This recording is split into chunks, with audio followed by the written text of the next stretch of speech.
one of the things that we have done twice now is push legislation that would close a loophole in a firearm statute. So there is a statute in Virginia that prohibits the possession of firearms in any building owned by the Commonwealth, with the sole exception of university buildings, which is a unusual and slightly hard to understand loophole. My understanding is that towards the end of the process, when this bill was passed, people raised ROTC and VMI as potentially having trouble with the legislation. Instead of carving out an exception for ROTC or even VMI, they just exempted higher education altogether. Our chief of university police, Tim Longo, is really eager to see this changed for the simple reason that right now the university police cannot search a student's room, even if they suspect that there's a firearm in there, because it doesn't violate the law.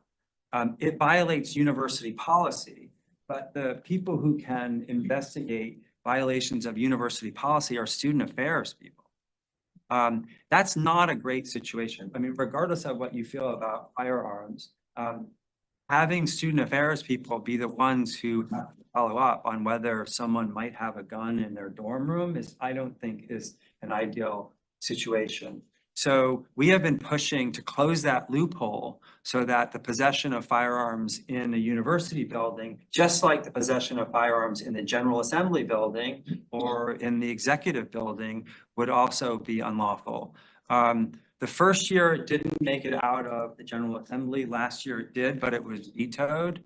The veto message talked about the fact that it might not work to have a single rule across the Commonwealth because of different cultural traditions with respect to firearms. So we are going to try again. And this time we're trying to see if we can craft the legislation that would either allow local control.